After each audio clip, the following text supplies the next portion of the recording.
నమః శివాయ.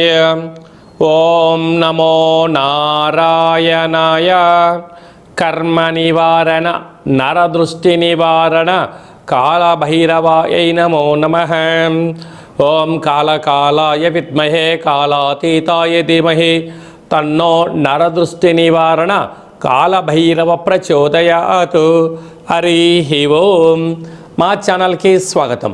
చూస్తున్న వీక్షకులకు ప్రేక్షకులకు ప్రియ కాళభైరవ భగవద్బంధులకి స్వాగతం పలుకుతూ మమ్మల్ని ఎంతగానో ఆదరిస్తూ ఉండబడినటువంటి ప్రియ సోదర సోదరీమణులకు అందరికీ, జ్యోతిష్య అభిమానులకు, సనాతన ధర్మ సంరక్షకులకు అందరికీ కూడా దత్తాత్రేయ స్వామి వారి యొక్క జయంతి శుభాకాంక్షలు, ఆశీస్సులు.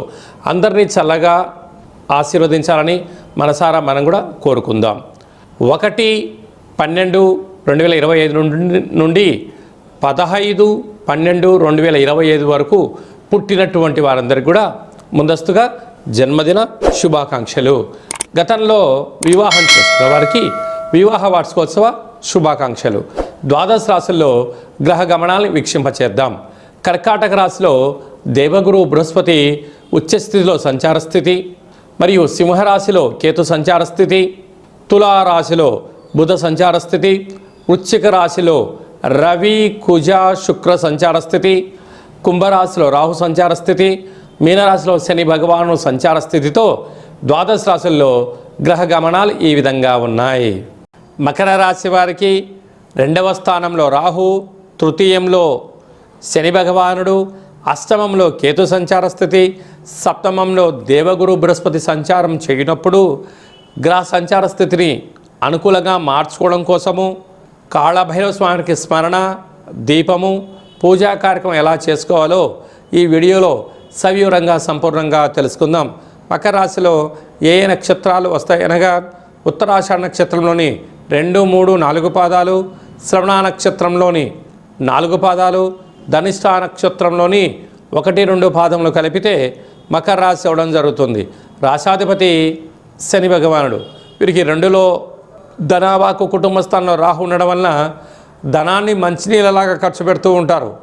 అది ఏ కాకుండా సంపాదన కన్నా ఆలోచన అధికంగా ఉంటుంది. వ్యసనాలకు గురి కాకుండా ఉండగలగాలి. ధనం దుర్వినియోగం చేసే పరిస్థితి కూడా అధికంగా ఉంటుంది. తృతీయంలో శని భగవానుడు ఉండడం వల్ల తల్లిదండ్రుల మాట, గురువుల మాట, అన్నదమ్ముల మాట, సంపూర్ణమైన విజయోత్సవాలు కలిగిన వారి మాట వినగలిగితే రాబోయే కాలం అంతా మంచి కాలము అని చెప్పి గమనించగలగాలి. సప్తమంలో గురు సంచార స్థితి జలరాశిలో ఉచ్చస్థితిలో ఉన్నప్పుడు విద్య, ఉద్యోగ, ప్రమోషను, రాజసన్మానము, రాజయోగాలు వీళ్ళు సొంతం ఉన్నాయి.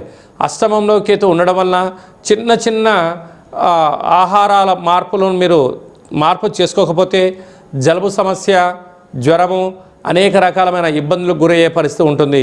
దయచేసి మీరు ఈ చలికాలం అవడం వలన చల్లటి పదార్థాలకు, ఐస్ క్రీమ్స్కు, డీప్ ఫ్రిడ్జ్లో ఉండబడిన పదార్థాలు స్వీకరించకపోవడం మంచిది. లేకపోతే లంగ్స్లో సమస్యలు, అనారోగ్యము, స్కిన్ డిసీసు, నరాల బలహీనత, కంటి సమస్య, పంటి సమస్యలు పొంచి ఉన్నాయి. అదే కాకుండా ఏడాది తర్వాత రవి భగవానుడు ఏకాదశంలో అక్కడే కుజుడు, అక్కడే శుక్ర సంచార స్థితి ఉండడం వల్ల కష్టం, ధైర్యం, మానవత్వం, సత్ప్రవర్తన వలన స్థిరాస్తులు, చరాస్తులు సొంతం చేసుకోబోతున్నారు. ఇలాంటి కాల సమయంలో కాళభైరవ జయంతి సందర్భంగా స్వామివారికి నారికేల దీపము, నల్లటి నువ్వుల పిండిని దీపంగా ఏర్పాటు చేసుకొని గండా దీపాన్ని ఏర్పాటు చేయడం వలన కాళభైరవ స్వామి యొక్క ఆశీస్సులు కలిగి జ్ఞానము, ఐశ్వర్యము మీ సొంతమవుతుంది. సాఫ్ట్వేర్ ఉద్యోగస్తులు, డాక్టర్లు, విద్యార్థులు, ఉద్యోగస్తులు, వ్యాపారస్తులు, హోటల్ వ్యాపారస్తులకు చాలా ఓపిక అవసరమని చెప్పి జ్యోతిర్విజ్ఞానం తెలియచేస్తుంది. మనకు డిసెంబర్ నెలలో ప్రథమార్థంలో ముఖ్యమైన పండుగల గురించి క్లుప్తంగా, సవివరంగా, సంపూర్ణంగా తెలుసుకుందాం. 4వ తారీఖు 12వ నెల 2025 దత్తాత్రేయ స్వామి వారి యొక్క జయంతి కనుక మనమందరము కూడా గురుచరిత్ర పారాయణం చేద్దాం. దత్తాత్రేయ స్వామిని స్మరిద్దాం, ధ్యానిద్దాం, స్వామివారి యొక్క ఆశీస్సులు పొందుదాం. అలాగనే మనకు 12వ తారీఖు 12వ నెల 2025 మార్గశీర్ష మాస విశేషమైన అష్టమి పర్వకాల సమయంలో మనము దక్షిణాదిన కాళభైరవ స్వామి వారి యొక్క జయంతి మహోత్సవ కార్యక్రమాలు చేసుకుంటూ ఉంటాం. కనుక కలియుగ కాలంలో పిలిస్తే పలికే ఏకైక భగవంతుడు, నరదృష్టిని శత్రుదృష్టిని సకల ఈది బాధలని తొలగింపజేసే ఏకైక శక్తి కాళభైరవ స్వామి వారికి ఉంటుంది. కనుక మనము ఈ కాళభైరవ జయంతి సందర్భంగా గృహంలో కుష్మాండ దీపాన్ని వెలిగించుకుందాం, వాస్తు దోషాల్ని తొలగించుకుందాం, నారికేల దీపాన్ని వెలిగించుకుందాం, లక్ష్మీదేవికి మాతకు స్వాగతం పలుకుదాం, పిండి దీపాన్ని వెలిగించుకుందాం, అఖండ ధన సంపద కీర్తి ప్రతిష్టలకు స్వాగతం పలుకుదాం. ఈ విధంగా మన యొక్క దేవాలయంలో కాళభైరవ స్వామి యొక్క పూజా మహోత్సవ కార్యక్రమం జరుగుతున్నాయి. కనుక అందరికీ ఎలాంటి ఇబ్బందులు కలిగించకుండా ఎవరైతే ఏ వృత్తులైతే చేస్తున్నారో వారందరికీ విద్య, ఉద్యోగ, వివాహ, సంతాన, వ్యాపార, అభివృద్ధి అనేక రంగాలలో వారు ఏ రంగాల్లో అయితే ఉంటారో వారందరికీ విజయం సాధించాలని కోరుకుందాం.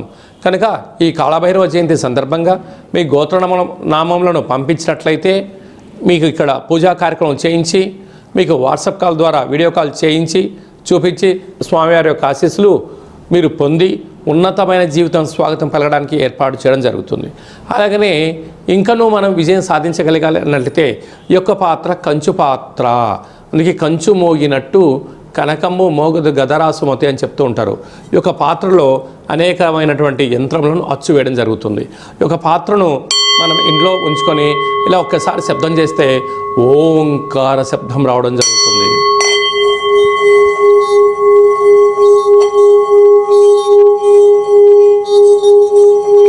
ఇలా ఓంకార శబ్దాన్ని సృష్టించడం వలన ఇంట్లో లక్ష్మీదేవి యొక్క ఆశీస్సులు కలిగి అనుకుంటున్న అన్ని పనుల్లో విజయం సాధించడం జరుగుతుంది. ఈ అక్షయ పాత్రతో పాటు మీకు కాళభైరవ హోమము దిష్టి తీయించి మీకు ఏర్పాటు చేయడం జరుగుతుంది. కనుక మనమందరం కూడా అక్షయ పాత్రను ఇంట్లో ఉంచుకుందాం, అష్ట కష్టాలకు స్వస్తి పలుకుదాం, అష్ట ఐశ్వర్యానికి స్వాగతం పలుకుదామని చెప్పి గమనించాలి. అలాగనే మీ వ్యక్తిగత జాతకం తెలుసుకోవాలనుకుంటున్నారా? మీ పేరు, పుట్టినటువంటి తేదీ, నెల, సంవత్సరం, పుట్టిన సమయం వ్రాసి మీరు వాట్సాప్లో పంపించగలిగినట్లయితే 100 సంవత్సరముల జాతకాన్ని వ్రాసి పంపించి సవివరంగా సంపూర్ణంగా మీకు తెలియజేయడం జరుగుతుంది.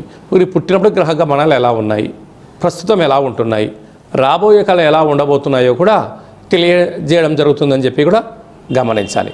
అలాగే చాలామందికి పుట్టినటువంటి కాల సమయంలో డేటా ఆఫ్ బర్త్లు లేనటువంటి వారికి మీ పేరు యొక్క మొదటి అక్షరాన్ని అనుసరిస్తూ రాశిని తెలియచేస్తూ రాశి యొక్క స్థితిగతులు చెప్తూ రామాయణ శాస్త్రం ద్వారా అనగా గవ్వల ద్వారా కాళభైరవ ఉపాసన చేత భూత భవిష్యత్ వర్తమానాన్ని తెలియజేయడం జరుగుతుంది.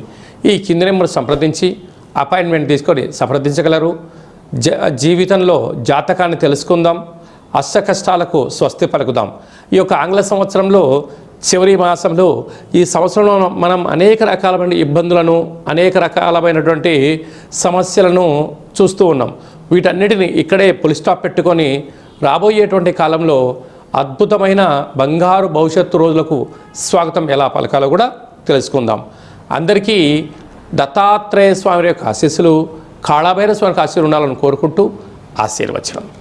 ఓం శతమానం భవతు శతాయు పురుష సతేంద్రియ ఆయుష్యేవేంద్రియే ప్రతిష్టతి ధనం ధాన్యం బహుపుత్రలాభం శత సంవత్సరం దీర్ఘమాయు సర్వే జనా సుఖినో భవంతు లోకా సమస్తా సుఖినో భవంతు సర్వం కాళభైరవ దేవతార్పణమస్తు.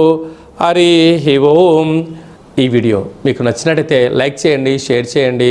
అందరికన్నా మీ యొక్క వ్యక్తిగత జాతకాన్ని అందరికన్నా ముందుగా తెలుసుకోవాలి అనుకుంటున్నట్లయితే మా ఛానల్ని సబ్స్క్రైబ్ చేసుకొని ఆల్ అనే బటన్ కూడా తెలియచేసి ఈ భక్తి సమాచారాన్ని భగవద్బంధులకు, మిత్రులకు, స్నేహితులకు చేరవేసి హిందూ ధర్మాన్ని కాపాడండి.